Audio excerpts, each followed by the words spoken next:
Welcome back, everybody. And somehow I've stumbled my way all the way out here to Pennsylvania.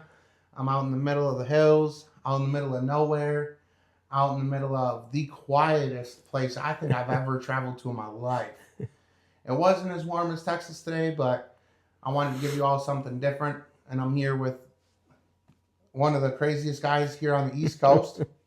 His whole family has taken the side-by-side market, and they have really ran with something that I feel like the content creating side of it lacks, and that's all the mountain trails, hill climbing stuff. And I'm sitting here with Canam Crew, Jesse Hatch. Thanks for having me. Absolutely. Thanks for coming by.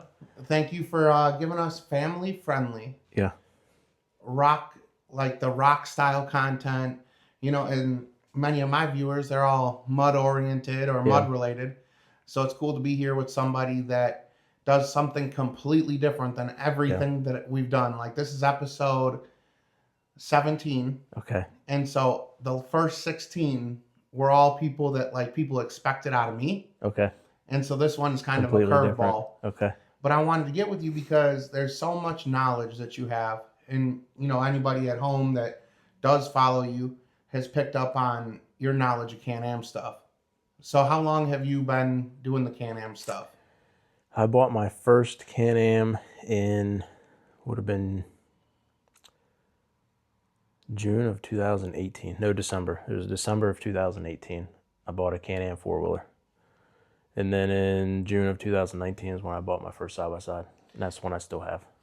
So I'll plug the Skinny Pedal Addict Off-Road, right? Mm-hmm. He just did a podcast with you. Yeah, it was just a couple weeks ago. So we got some ground. Okay. And I'll make sure to plug his podcast down below in the description. But at what point did you start realizing that the Can-Am market needed, you guys offer a smart spool? Yeah. When did that cross over into the mentality? That crossed over, I would say, a few years into our riding, because our riding evolved from easier stuff into the harder stuff, and the diffs and the parts just don't withstand the harder stuff.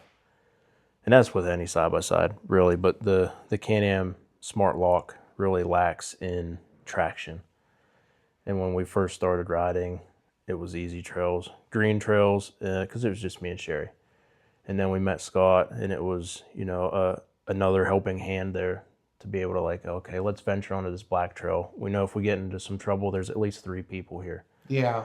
And then the group grew, and then we were able to, go out and feel comfortable rolling down a mountain and having people there to have your back. As the viewer standpoint and as a fan, it was cool to watch you guys progress. There's another channel, Blown Budget. Mm-hmm. When they were at their height, you guys were doing the medium difficulty, dabbling a little bit in the hard stuff.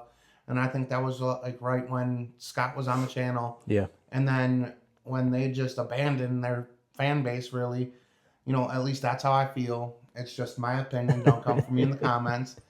But they had such a good thing going, and then they just jumped ship, it seemed like. And then seeing you guys take over and then build the Can-Am Crew. Yeah. And now it's watching you guys build this, a little bit of a force. Yeah. And you guys just go out and give it absolute business. Yeah. Everybody from you to your wife to your children now, and then crazy. Scott and Tim and Will, seeing all you guys just go out there and absolutely beat on these rigs. Yeah, we don't go out with the intentions of trying to break parts, but it just happens. But you've come to the realization that every time you turn the key, it could be it. Yeah. Yeah. It's not fun rolling down a mountain, but if it happens, it comes with the territory. You had that pretty big hit when you fell off the waterfall, didn't you? That was probably the worst rollover on our channel, I think. And for me, that was probably the worst rollover. I've had a couple bad ones, but that one was a rough one. Yeah, I could only imagine. You had to be what? I know on video it doesn't do it justice. Yeah. So in reality, you were probably 100 feet up? It's probably 80 to 100 feet. Yeah. Oh. And it's probably a good 40-degree incline anyway. Dang. That's way out of my wheelhouse. I am not a rock guy. Like I tried it. I dabbled a little bit. I went to Black Mountain. Mm-hmm. I did the fish fossil, and then I did their little bonus cut at the end. Black And Mountain's then Black Mountain's a tough spot. I did the waterfall. Okay. On 4-inch portals and 35s, and everybody roasted me. They were like, "Your 370s aren't going to do anything here. It's terrible tire," and I absolutely beat on this thing, and I kind of felt bad for it. Yeah, I don't feel bad when I beat on mine. Well, I mean that's y'all's forte though. Like, that's something that you guys have gotten accustomed to. Like, I'm sure when you first started, day one, you weren't like, "Oh, let's go jump this waterfall and see what I could break." Yeah. I mean, I would say that after I bought my side by side, the first 6 months is not on YouTube.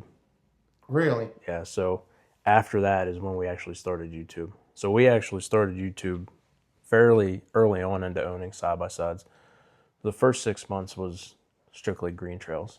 Like, it was just me, my wife, Sherry, and we didn't even touch a blue trail. Dang. That's kind of like how we did it too, because when we first started riding, it was up in Wisconsin, so there really isn't any black trails there anyway.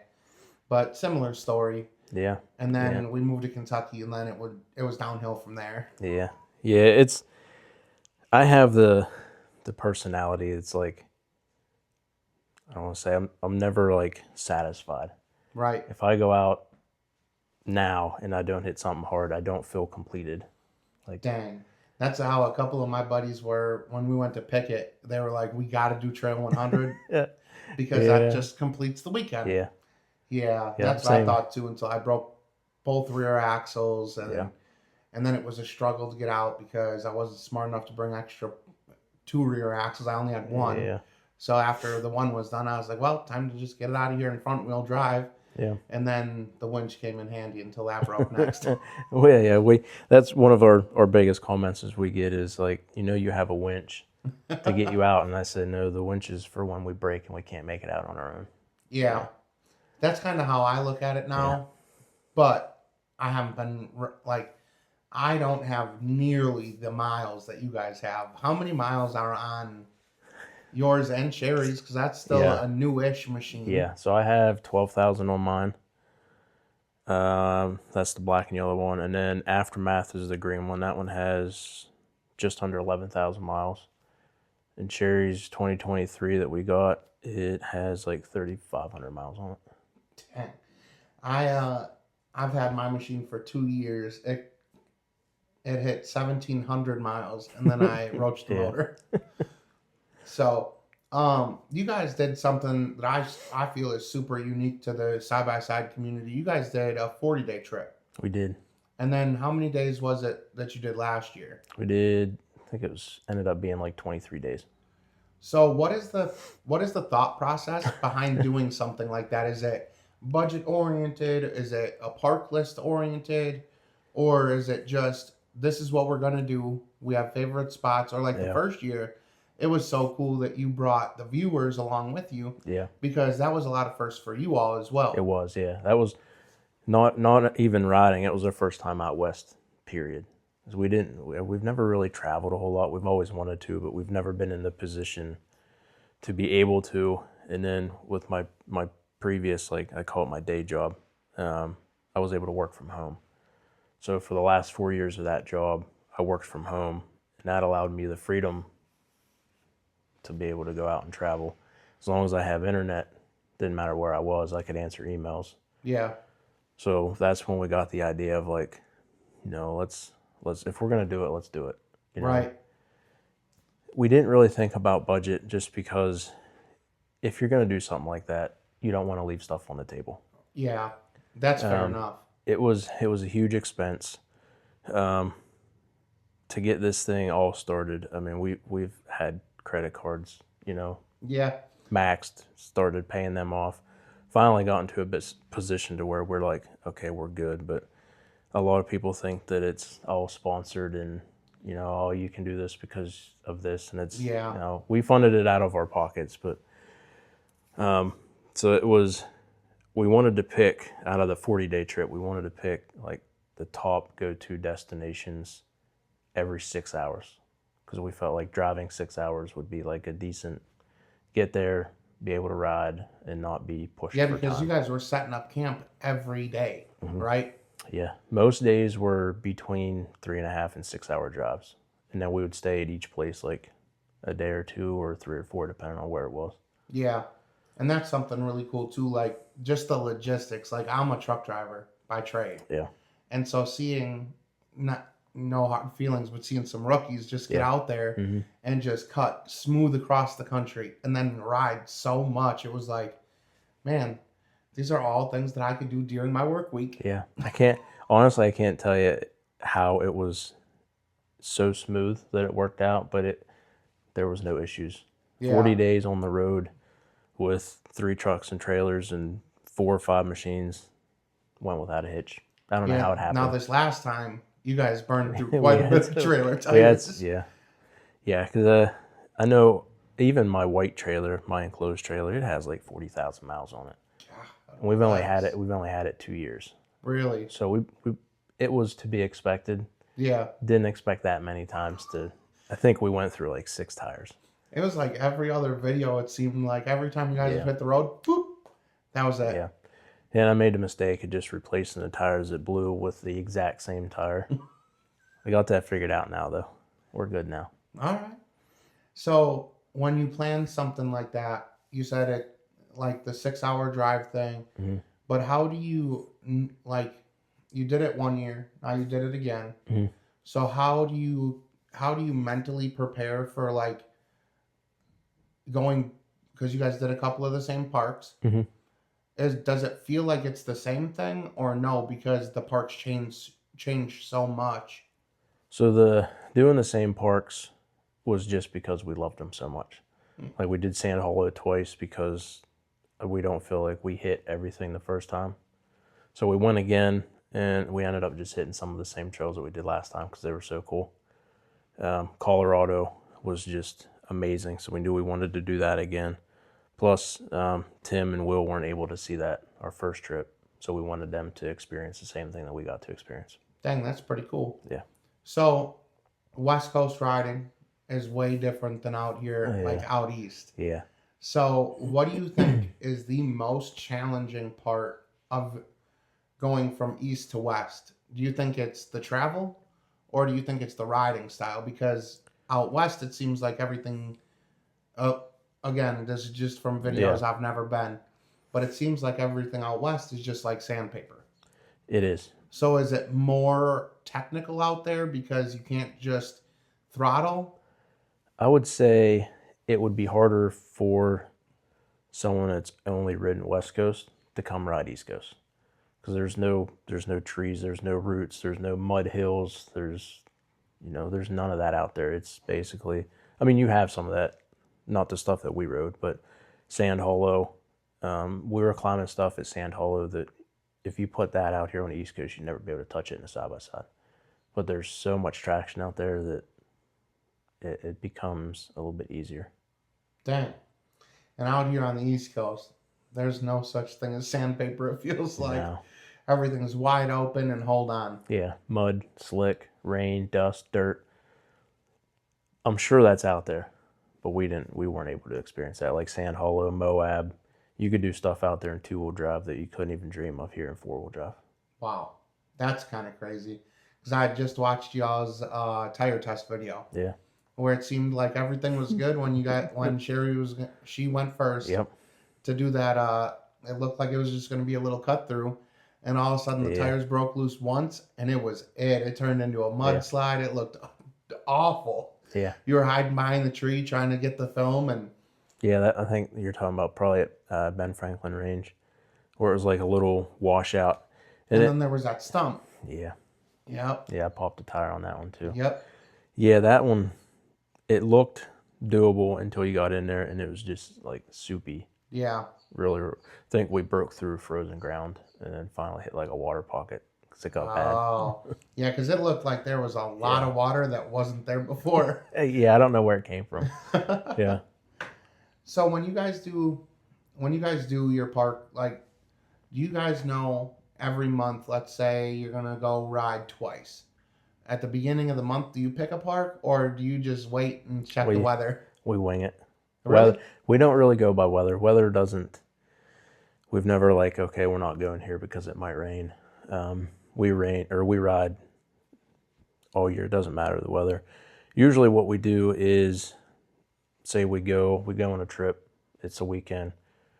We'll come back and I'll go through the footage. I'm like, okay, we got 4 videos from that trip, and I have 1 or 2 build videos coming up, so I got 6 videos. That'll get me through 3 weeks. So we'll come here, we'll work in the garage, do our normal thing for 3 weeks, and then it's like, okay, we have to ride this week because we're almost out of videos. So we kind of plan it based on how many videos that we can get and what we have coming up. So we know right now that we're gonna have to ride in like 2 or 3 weeks. So a week beforehand, we'll get with everybody and be like, where you guys want to go? And everyone's always like, I don't know, wherever. And then like the last 3 days, we're like, okay, let's go here. I'm surprised it hasn't gotten to the point where you just put all the names of the parks, like keep them all on chunks of paper, and then just out of the hat. We try to. It's not really strategic, but we try to not go to the same place very often. Like we know that we haven't been to Windrock in a year, so we'll probably try to go back to there this year. We haven't been to Wellsville in 2, so we'll go back there this year. Try to keep the channel up to date and keep the parks up to date. And so, what is Wellsville really like? It's rough. Because on the videos, it looks absolutely insane. Yeah, depending on the type of atmosphere that you like we like laid back. We just want to go ride and have fun. We're not really the go-to and like huge parties and drinking. We just want to go ride. Yeah. When we ride, that's all we want to do is ride. So we try to avoid Wellsville on the busy weekends, holiday weekends, because that's when it gets rowdy. Not that that's a bad thing. It's just when we go, we just want to go ride and film because that's our livelihood. Right. Especially now because you do this full time, and now you guys actually started another YouTube channel. Yeah. And all those links will be in the comments below. You guys also do the parts. You guys have merchandise and GPS tablets, which is all like one of the people that I hang out with the most at the mud parks and stuff. They do Lost Riders. Okay. And so for your guys' tablets, what I've noticed, just from the tutorials you've given on your YouTube videos, that like all these mountain trail parks, like if that's the area you ride, you definitely need a tablet like what you all have to offer because there's so much information in there. Yeah, we've dialed in the navigation tablets pretty good just because we ride so much and so often that we can keep it up to date a little bit better than most. Yeah. Because most people will gather their information through like third party or people sending them their tracks, but we're actually riding them yearly. Dang. Yeah, we've made, I would say 80% of our tablet we've made ourselves. West Virginia is like Bob T's. He's done wonders for the West Virginia maps. But we have trails that we add that we've ridden that he might not. So we try to like take what others have created and try to make it better too. Yeah, that's pretty cool. So with doing the mud and metal off-road, how'd you roll into that? Was that like just part of the step, or like obviously the shop is huge. This is way bigger than the garage that everybody is used to seeing the videos out of. So was this like part of the process? Like, did you feel like this was always going to be it? In the back of my mind, I've always wanted it to happen, but I never knew it was going to. So, I mean, we're going back, would have been 5 years this year. We started January, I think, of 2020, just for something to do, just to post videos, because we started an Instagram page, and we were just posting pictures of our rides, just posting, and that kind of skyrocketed, and we got bombarded with questions. So I was like, I said to my wife, I was like, maybe we should make a YouTube video and help answer people's questions. Who knows? So we started January, went out and rode. I bought like 3 GoPros. And when I do something, I usually go like as far into it as I can. It's just my personality. And then posted our first video and got like 10 subscribers. And we were like, this is awesome. Yeah. And then 100 subscribers, and we were thinking like, man, how cool would it to be like to get a product sponsored, or maybe someday that this would pay for our rides. So we just kept at it, and then hit 1,000 subscribers, and then 5, and then 10, 15, and 20, and it just kept growing to the point. And then March of 2023, we decided to make a website selling the tablets, and that just like, we found something that a lot of people needed that didn't have it. That was kind of like the next level up. Yeah, and that, YouTube was doing okay for us. It pays for our group to ride. It pays for like the lodging and the food, and we try to cover all of the expenses for riding for our group of guys. And that's what YouTube would pay for. And then it's like, I started breaking parts, and we got to find ways to pay for the broken parts. Right. So we started, okay, maybe if we can become a dealer of some places, put a couple extra dollars in the bank, be able to pay for axles, and,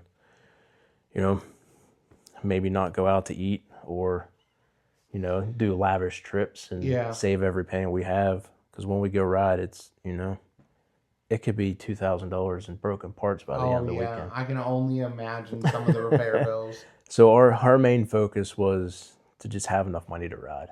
Right. And then, we started, creating the fan base that we have, and we started to become dealers, and some more money started to come in, and we started to be able to grow. And then last year we wanted to make a move, because I knew that my job was kind of expendable, just because of the position that I was in for the company I worked for was a creative position. Creative positions, in my eyes, never last. Right. So I wanted to ride it out as long as I could. And 2 years ago, I told Sherry, once we started building the cages and like actually started like making some income, I was like, if we're busy for a year, I think I might quit and do it full time.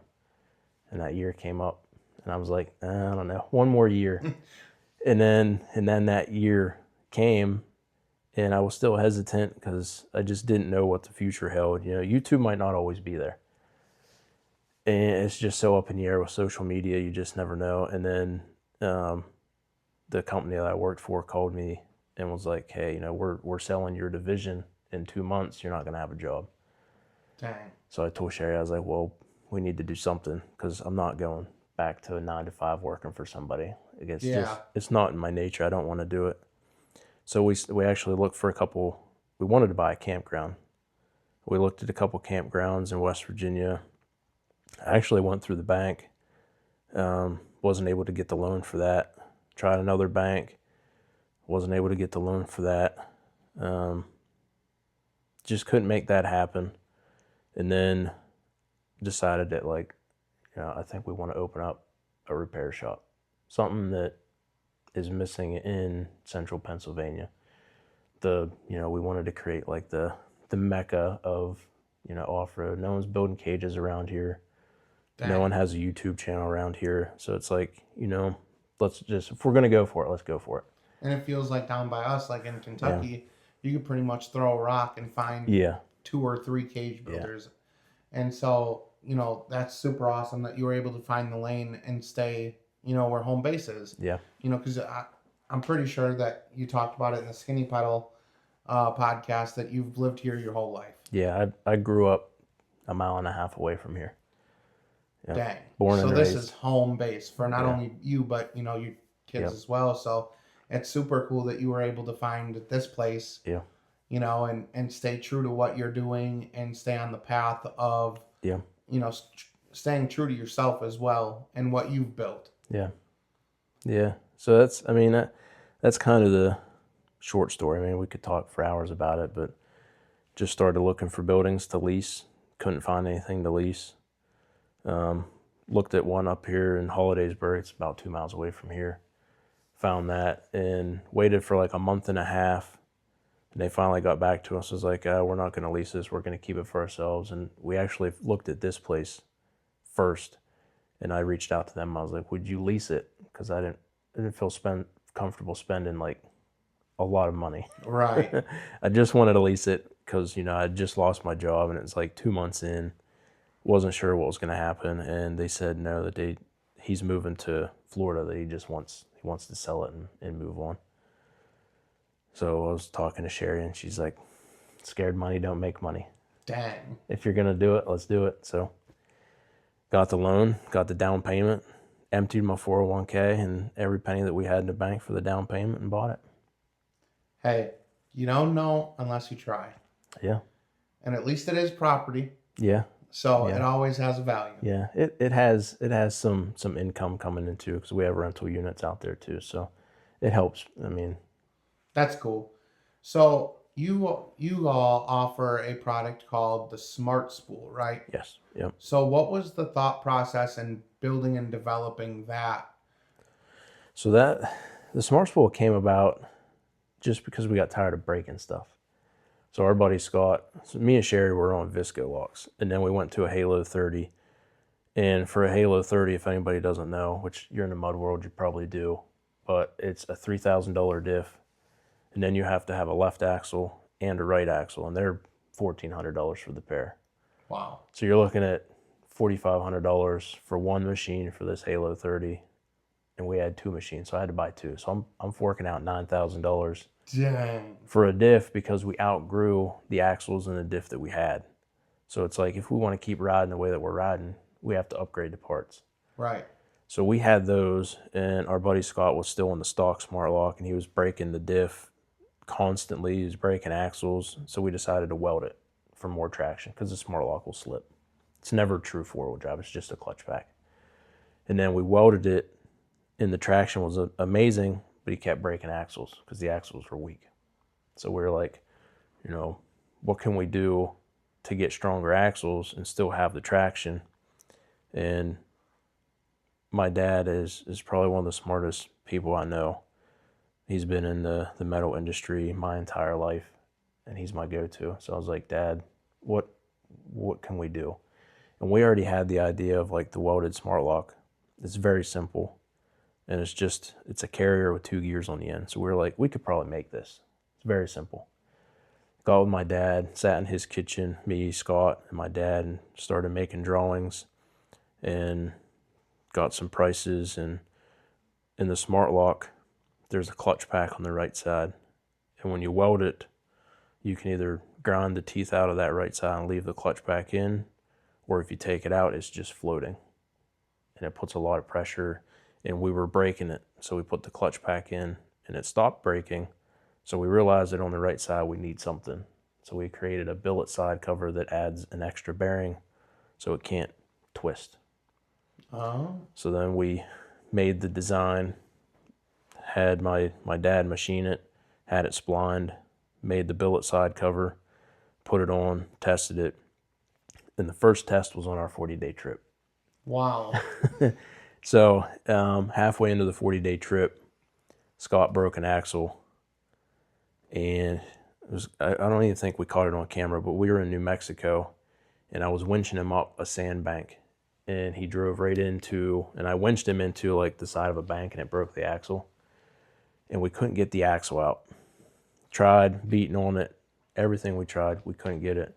So he actually finished half of the 40-day trip with 3 axles, came back, pulled it out, pulled the diff out, pressed the axle out, and decided that found out that the inside where the axle circlip goes, it was flat. So we were trying to pull against it. So we put a 45 or a 40-degree angle on it. It was perfect. Tested it some more, put it in Sherry's machine because Sherry's an animal when it comes to like testing parts. Oh, she's a full sender. Me and my wife, so every Sunday we call it the YouTube day. Yeah. We catch up on you guys and Cletus and Seaboys.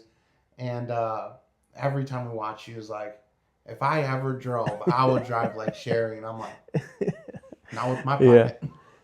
Yeah, so we put the Smart Spool in Sherry's, and I think it was Black Mountain was the first test, and she just beat the snot out of that, and it didn't break. So we're like, okay, we're good. Let's take it to market, and took it to market, and it just took off. And it was something that it was affordable. It wasn't a $3,000 bill. It was $1,500, and then you still had to have the $700 axles, but we made it so you didn't have to have a left and a right. We made it so you could use the same axle both sides. And that was a huge hit. And then we wanted something, I think I was carrying a rear axle out, and I had the the other axle in my hand, and I looked, and they were like pretty close to the same size. I'm like, wonder if we could fit a rear axle in the front of this and have one axle the entire way around, which is a game changer because you only have to have one spare, and it's $200. Right. And then we started doing some fitting and realized that it was doable. So then we created that just with a little modification to the knuckles. You have to grind like a 16th inch right above the lower ball joint. Wow. You can fit the larger spline in, and then that really took off. So then we created one for the Visco and Halo and the Smart Lock. So we have 3 designs now. Dang, that's awesome. And it's cool to see parts innovation like me and my buddy Alan Booty at Triage. We always talk about it, that if you don't have advancement and you don't have research and development, then everybody's at a standstill, and there's no improvement because there's no competition. Yeah. When we come out with the Smart Spool, the only aftermarket diff you could get was the Halo.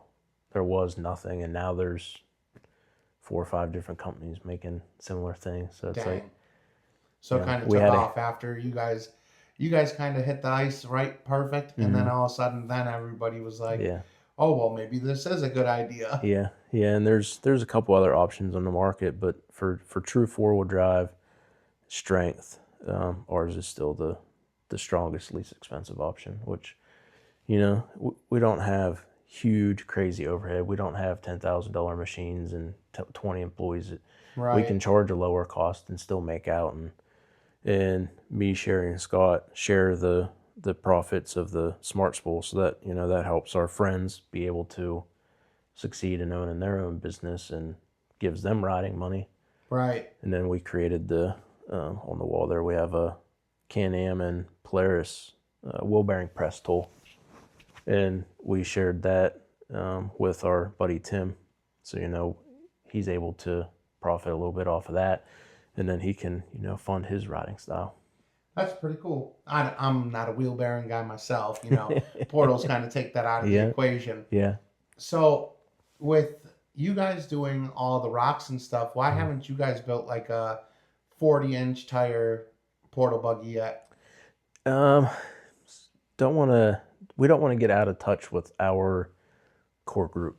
Like the people that started watching us and still watch us is, we haven't changed much.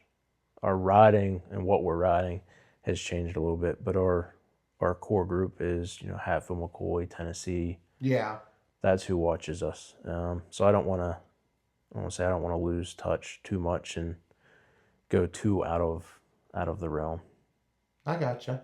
I would like to add it, but maybe not pivot, I think you guys, like, one thing that I do notice that, like, my riding style versus, like, my friends is that they're so low to the ground. Yeah. That they struggle on every pebble that seems to stick up over a foot. Yeah.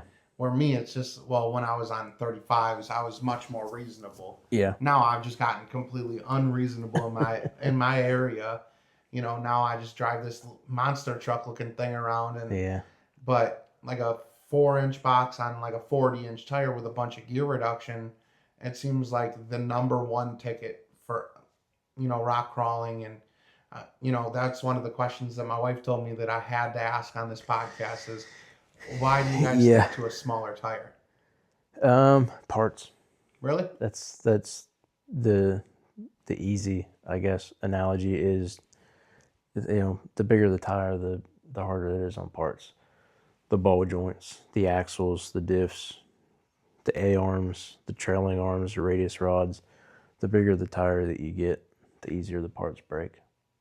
So when if we're on a climb and we need to bump up a ledge, and we're hitting stuff now to where we have to use momentum to make it, and if not, you're rolling down a mountain. Right. So a guy with, say, 35 or 37s, they can't land on throttle and keep going, to whereas we can floor it, and the parts don't break because there's not a 50-pound tire hitting the ground. Yeah, that makes a lot of sense. And with the riding that we've experienced, I've never seen someone with a bigger tire make it somewhere that I couldn't. I might have to hit it a little bit different. Right. But I've always been able to get through the spot that a bigger tire could. So, talking about riding styles and everything else, last year I think you hinted at getting into the racing a little bit. Yeah. What's the update on that? You getting into some races? You gonna do some knockout races? What kind of racing do you enjoy? I would like to. I just don't have. My back is terrible. I have a really bad back. Oh, nice. I have a herniated L5S1, and it's just sciatica. So the racing thing, I don't think I could go like full Ultra 4 style because I don't think my back would handle it. But I would like to go do some bounty races and stuff like that. Yeah, well, in the mud community, they do the bounty course. Yeah.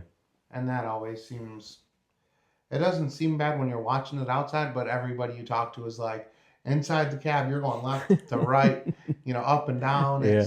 It's a little nuts because you do a little bit of water. Yeah. Like not a bunch of water, but you do have a couple puddles. And then it's rocks and logs. And then they do like the caskets. Yeah. Where it's like, it chatters you back and forth. Yeah. And then they put logs in between all those. So it's hectic as heck. I would love it. Really? Yeah, something like that I could do. The long, like, KOH style, I don't think my body wouldn't be able to handle that. Yeah, it's 200 miles through the desert.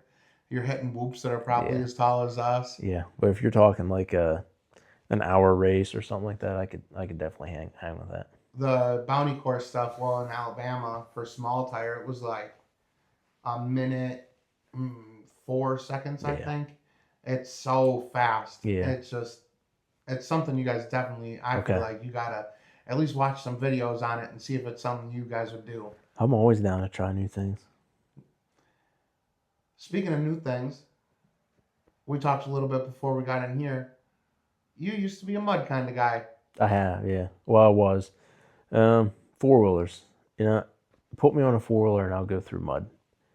Side by side, I don't know what it is. I don't know if it's sitting in there. Because it's not just, when we go ride, we're gone all weekend. Right. And when we're out riding, it's like all day. So if I get muddy, I'm muddy all day until we get back to camp. Right. But when we go four-wheeling or something like that, we're muddy for the amount of time that we're in the mud. Right. And then we're pretty much done. So like different scenarios call for different types of riding, I guess. That's fair enough. But if we were going to like a mud park, then that would be awesome. But getting muddy while we're out riding for the whole weekend, oh yeah, not so much. Like we're about to do mud nationals here in 2 weeks, I think it is from the day. And so for us, it's like, yeah, we're gonna go out, we're gonna get pretty muddy, but each day it's like, oh, you're at this. You can't really say a little park because you still might be an hour away from camp. Yeah. But an hour away from camp is way different than 130 miles, 17 hill climbs, 4 jumps, and 712 boulders away. Yeah.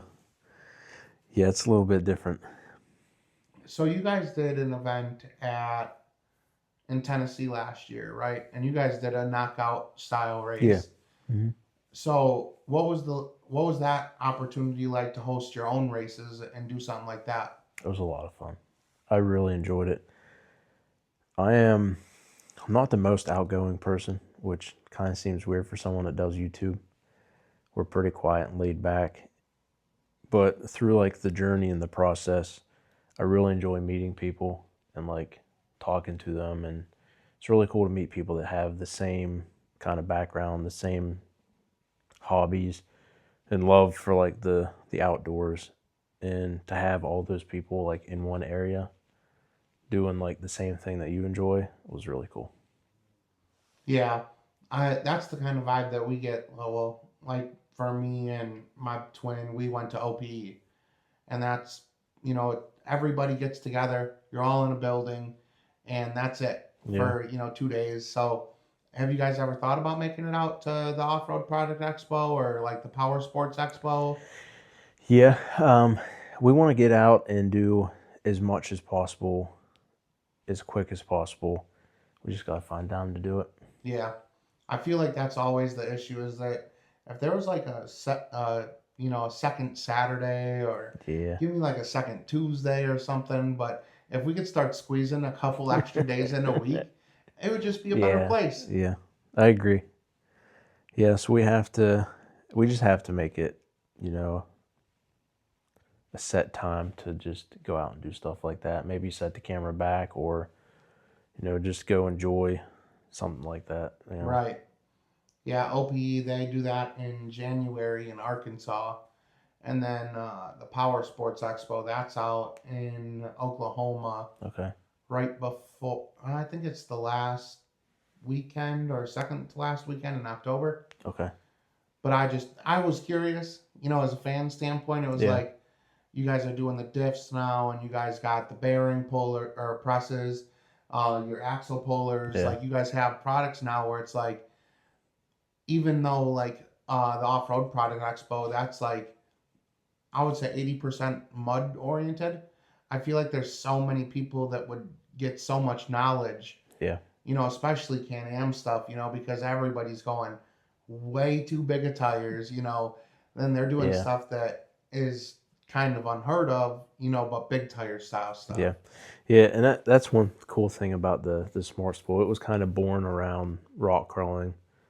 But we do get a lot of calls and comments of like, hey, I have a mud buggy in Mississippi that has 48-inch tires, I'm tired of breaking diffs. Yeah. So like it's starting to flow over into other riding, which is really cool. Have you guys been able to put one of those in a Defender yet? I have. I've talked. I haven't, but we've talked to a couple people that have put them in Defenders with portals. I even have. Well, I know of one guy in Kansas that has his in a Commander, which he had to do some pretty crazy engineering. I think he used, for a Commander with portals, I think he used a Commander outer that goes into the outer hub, like the portal, with the Can-Am X3 inner shaft and inner cup to be able to make it work. But he has a little bit of Frankenstein going on in there, but way stronger diff. Yeah. So, out of all the places that you've ridden on the East Coast, I won't say all over the country because, like we were talking about with Sand Hollow, like there's just certain places out there that can never be matched out here. Yeah, I agree. So, what would be your top 3 parks for the gnarliest obstacles, East Coast? Black Mountain, Windrock, Stony Lonesome. Really? I think Stony Lonesome actually just did a mud race down there this last weekend. I think there was the Ride for a Cure event, maybe? Maybe it was, yeah. I think. I know of an event that was down there. I still want to go to that park. Like, I know now it's pointless to go because I'm on such a big tire, but I want to go to that park where they do the high jump. Yeah. That looks cool. Yeah, where they kind of jump the gap up a hill.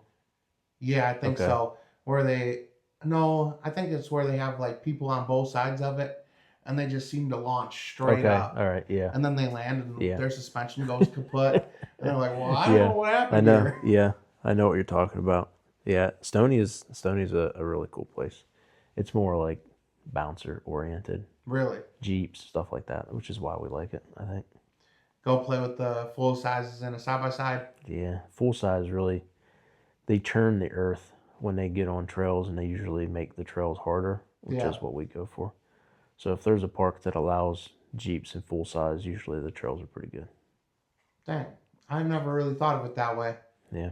I guess because when you get such a big tire with so much power, it just makes obstacles brand new in 20 minutes. Yeah. I guess that's a different kind of way to look at it. Yeah. I never thought of it like that. Yep. So, do you guys plan on doing like a yearly big trip? We're talking about another one this year. I don't know. What are you thinking this year? Like 90 days? I would love to. That'd be crazy. We're probably going to tone it down a little bit again this year and probably do 2 weeks. But it'll probably be out west again. Dang, that's super cool. Like I would really love to go out that way. But I'm just not a rock guy at all. I like watching other people do it, but it does not. I think you got to experience it. You got to experience it. Maybe like passenger seat, maybe. But I'm good. Like I don't. Even my buddy Cody Willenberg, he was like, "Oh, you got to come out and try." And it's like, no, I don't. It's the scenery. Like the trails are cool. Yeah. But riding somewhere that doesn't even look like you're on Earth is just wild. Like the Devil's Hot Tub, that looks like you're in like Mars or something. Yeah, that's what we're talking about. We're thinking about going back to Moab again. Yeah. Yeah. I've driven past with the sign for Moab several times, but never once was like, oh yeah, maybe I'll go check it out. No, I'm good. It's amazing. So I think probably my last question, because I've seen that you guys have been doing a little tire testing. Do you think that there's ever going to be a tire that's going to rival with the Zilla? No. No? No. Dang. No. R.I.P. The Zilla is king. There's a reason why every tire manufacturer in the country is trying to make one identical to the Zilla. A lot have tried. No one's been able to do it. I'm a huge Zilla fan. I wish they would do like a 44 on a 24. Because I'd find, well, ATM Forge, they're actually going to start making beadlocks in a big wheel. Okay. Like 20s, 22s, 24s, and they're doing a beadlock on it. So if Zilla would come out with like a 44-inch on a 24, I'd probably do it. Just to have this monstrosity of a wheel with a Zilla. Like, that'd be pretty cool. That'd be a sight to see. It'd be something different for sure. Yeah. Yeah, it's when you're riding trails that if you lose traction could cause like serious injury.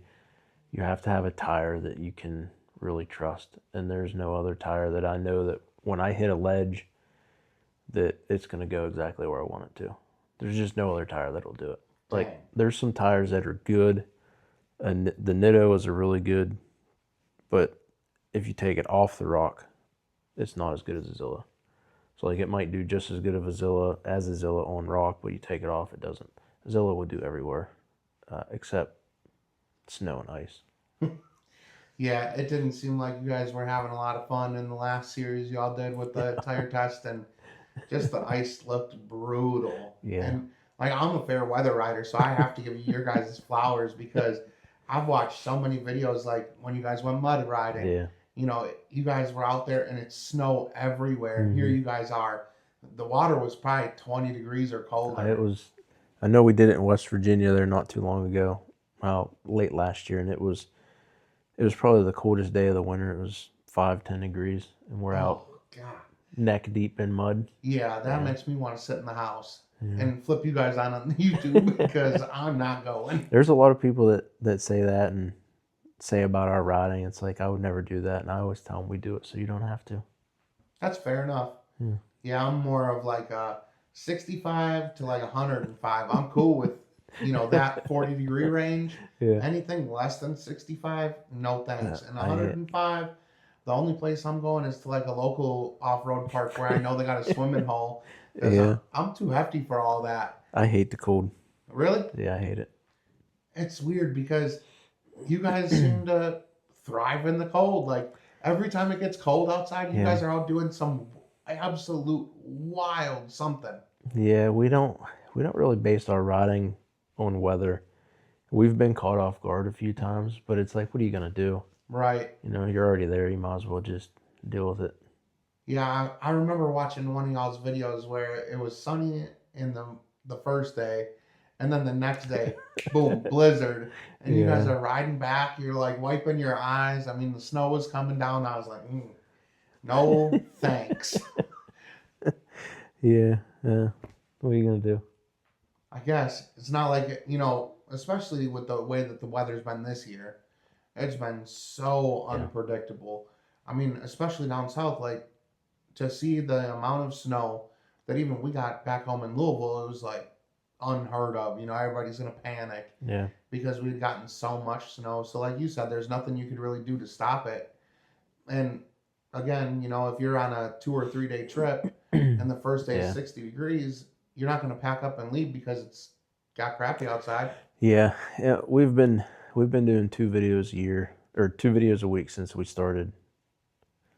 And I've never not been able to do 2 videos a week. So even if that weekend's like going to be miserable, I don't want to run out of videos. Dang. That's really my goal this year, is I want to do 3 videos a week. I do 2 podcasts, Sunday and Wednesday. And then somewhere during the week, it's not going to be consistent because I do my riding videos a little different than you all. Like, I do an event part of the video, and then I do a shenanigans part of the video. So you never know what's going to drop when. Yeah. But when riding season picks up, it'll definitely get kind of crazy. But that's another thing that you guys have held very true to, it seems like, throughout the life of y'all's channel, is that you know every week you're going to get at least 2. And then when you guys are on the road doing these big trips, it's like, when you guys can get up to 3 videos a week, it's like, geez. 3 videos a week it's tough, especially when you're trying to do everything else and try to run a successful business. You're and trying build to ride, trying to film, trying to edit. This will be my last question for today, because I know you guys got a bunch of stuff going on, and I don't want to hog up too much of your time. But what is that like, trying to maintain 4 machines, trying to travel, whether it's a 3-hour drive or 6. Now you guys are traveling between parks, you're doing maintenance on machines on the road, and then you're riding pretty much from sun up to sundown every day. Yeah. What is that like? Hectic, but amazing. We're living our dream. Dang. We get to spend time with our kids. We're doing it as a family. We're out there with our friends. It's stressful. It's hectic, but it's what we love to do. So I wouldn't change it. At some point in the chaos, just all the stars align and click, huh? So far, so good. Well, I appreciate you having me out here in beautiful Pennsylvania today, part of a Pennsylvania that I've never been to. And thanks for clearing up some time and shooting this podcast with me. Absolutely. Thanks for coming by. I appreciate it. Yeah.